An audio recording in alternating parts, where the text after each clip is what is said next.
नौकरों का इंटरव्यू। हामिदा काकी की नौकरानी क्या बीमार हुई, उनकी तो जैसे कि शामत ही आ गई। जितना बड़ा घर उतना ही बड़ा काम था। ऐसी हालत में बेचारी दिन भर कोल्हू के बैल की तरह खुद ही सारे घर का काम करती रहती। किंतु काम था कि शैतान की आंत की तरह बढ़ता ही चला जाता, किसी भी सूरत में निबटने में नहीं आता। उस दिन कॉलेज से मैं जल्दी ही चली आई थी। उनके घर के सामने से गुजरी तो देखा हामिदा काकी माथे पर हाथ रखे मातमी सूरत बनाए आंगन में बैठी थी। उनकी यह उदासी मुझसे देखी नहीं गई और कदम अनायास ही उस तरफ बढ़ चले। काकी ने मेरे कदमों की आहट पाकर चेहरा ऊपर उठाया तो मैं बोल पड़ी, काकी क्या हुआ, ऐसी मातमी सूरत क्यों बनाए बैठी हो? मोहल्ले में कोई हादसा हो गया है क्या? अरे नहीं बिटिया, जब से चमेली बीमार पड़ी है तब से काम इतना का बोझ इतना बढ़ गया है कि कमर टूटने लगी है। अब तू ही बता, ऐसे में भला मैं क्या करूं? हामिदा काकी के चेहरे पर यह सब कहते हुए ऐसे भाव आ रहे थे मानो कि काम का बोझ अभी भी उनके सिर पर रखा हुआ है। तो कुछ दिनों के लिए दूसरा नौकर क्यों नहीं रख लेती? अखबार में विज्ञापन दिलवा दो, अगले दिन 50 नौकर नौकरानियां हाजिर हो जाएंगे। मैंने समझाने के लहजे में कहा। बात काकी को जच गई और उन्होंने अगले ही दिन अपने इकलौते बेटे रशीद से कहकर विज्ञापन भी छपवा दिया। विज्ञापन का छपना था कि काकी के यहाँ नौकरों की भीड़ लगनी शुरू हो गई। अब समस्या ये थी कि इनका चुनाव कैसे किया जाए। मैंने इंटरव्यू लेने का सुझाव रखा, जो काकी को पसंद आ गया। इंटरव्यू के लिए रोज़ाना सुबह और शाम का वक्त रखा गया। पहले दिन की सुबह के समय एक छोकरा अर्जी लिए आया। काकी ने अपनी बूढ़ी ऐनक से एक बार अर्जी को देखा और फिर उस छोकरे की शक्ल का मुआयना करते हुए पूछा, पहले जहाँ काम करते थे वहाँ से नौकरी क्यों छोड़ दी? छोकरा इस सवाल पर एक पल को अचकचाया और फिर बोला, अजी बस जरा सी बात थी। मैंने पिताजी की मौत के लिए तीसरी बार छुट्टी मांगी थी अपने मालिक से। वो कहने लगा कि 2 बार तो तू पहले ही अपने बाप के मरने की छुट्टी ले चुका है, अब और कितनी बार अपने बाप को मारेगा? इतना कहकर छोकरे ने काकी की तरफ देखा जैसे सचमुच में ही उसका बाप परलोक सिधार गया हो। फिर बोला, अब आप ही बताइए, मेरा बाप, मैं उसे कितनी बार भी मारूं, इसमें उसका क्या लेना देना? इतनी सी बात थी कि उसने मुझे निकाल दिया। अच्छा ठीक है, काकी ने उसे कहा, तुम्हारा पता इस अर्जी में लिखा है, हम जल्दी ही तुम्हारे बारे में कोई फ़ैसला कर कर तुम्हें बताएंगे। छोकरे का जाना था कि एक बूढ़ी औरत तपेदिक के मरीज़ की तरह खांसती हुई आई और आते ही शुरू हो गई।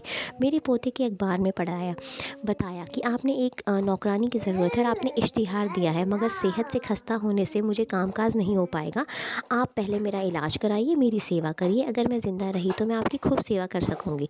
इतना कहते कहते उस औरत को ऐसा दौरा पड़ा कि सचमुच ही काकी को और मुझे उसकी सेवा करनी पड़ी। तीसरे नंबर पर हम दोनों दिल थामे बैठे थे कि एक अंग्रेज़नुमा लड़की आई, कटे हुए बालों वाली और पैंट शर्ट वाली। वह लड़की बोलती हुई अंग्रेज़ी में थी। उसने कमरे में घुसते ही इधर उधर पुतलियाँ नचाकर घर की हालत का जायज़ा लिया, फिर सामने पड़े सोफे पर धम से बैठ गई। उसे अंग्रेज़ी में बड़बड़ाते देख काकी ने कहा, देखो बेटी, हम अंग्रेज़ी नहीं समझते, हम तो हिंदी में ही बात करते हैं, हम दाल चावल वाले ठेठ हिंदुस्तानी हैं। हामिदा काकी की इस हिदायत के बावजूद भी वह दाल चावल वाली हिंदी नहीं, अपनी अंग्रेज़ी ही बोल रही थी। वह तो कटलेट्स, चॉप्स और सूप और करी के स्टाइल में रौब झाड़ती रही, जैसे नौकरी उसे नहीं हमें करनी और वो हमारा इंटरव्यू लेने आई है। काकी उससे कुछ कहती इससे पहले वह उठकर रौबीली चाल चलती हुई सीधे रसोई घर में जा घुसी। काकी और मैं एकदम घबरा गए और हम भी उसके पीछे पीछे पहुंच गए। रसोई की एक एक चीज़ को उलट पुलट कर देखने के बाद उसने उपेक्षा भरी नज़र हम दोनों पर डाली और मुंह बिचकाते हुए बोली, एक्सक्यूज़ मी मैडम, हम आपके इधर काम नहीं कर सकते। बड़ा ही थर्ड क्लास किचन है, हम चूल्हे पर खाना नहीं बना सकते। हमें तो हाई फाई किचन की आदत है और हम बैठकर तो बिल्कुल भी खाना नहीं बना सकते। इधर ना तो स्टोव है, ना हीटर है, ना गैस है, ना कुकर है, इधर हम खाना कैसे बनाएगा? इतना कहकर वह परकटी अंग्रेज़ में सीधी बाहर चली गई। उसके जाने पर काकी ने चैन की सांस लेते हुए फरमाया, पूरी शैतान की खाला निकली है तो कैसे नखरे झाड़ रही थी। गोया अंग्रेज़ी के ज़माने की यह अंग्रेज़नी हिंदुस्तान में रह गई। काकी के इस अफसोसनुमा अंदाज पर मैंने भी समर्थन में सिर हिला दिया। तभी एक औरत अपने पूरे आधा दर्जन बच्चों के साथ आ धमकी। इससे पहले कि हम कुछ कहते, उसके बच्चे कमरे में मौजूद चीज़ों पर ऐसे टूट पड़े जैसे कि जंग के मैदान में सैनिक मोर्चा ले रहे हों। कोई सोफे पर उछल कूद करने लगा, कोई पर्दे से नाक पोंछता हुआ लुका छुपी खेलने लगा। एक 5-6 वर्षीय साहबजादे ने तो मेज पर रखे फूलदान में से फूल निकालते हुए उसे कुर्सी पर ही दे मारा। फूलदान टूट गया और पानी उसके फर्श पर बहने लगा। उस औरत के सबसे छोटे राजकुमार तो सीधे ड्रेसिंग टेबल पर जा पहुँचे और अपनी सूरत निहारते हुए चीज़ों को बखेरने लगे। कहने का मतलब था कि ज़रा सी देर में पूरा कमरा सचमुच जंग का मैदान बन गया था। काकी ने बच्चों की ऐसी हरकत देखकर लाल पीला होना शुरू कर दिया और वह औरत खिसते हुए नुपरौती हुई बोली, बहन जी नाराज़ क्यों हो रही हैं? मैं तो इस घर को अपना घर समझ कर आई हूँ, इसलिए तो बच्चों को रोक नहीं रही हूँ। भाड़ में जाओ तुम और तुम्हारा घर, मुझे नौकरानी की ज़रूरत है, बच्चों की इस पलटन की नहीं। चल निकल जाए यहाँ से, काकी ने आग बबूला होकर कहा। वह औरत बोरिए बिस्तरे की तरह बच्चों को समेटती हुई वहाँ से चली गई।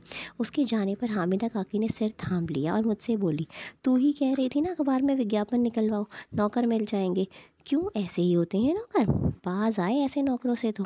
इनसे तो मैं अकेली ही ठीक हूँ, कोई मगज तो नहीं चाटेगा। मेरे पास सिवाय चुप रहने की कोई चारा नहीं था। मैं उनके यहाँ से चली आई।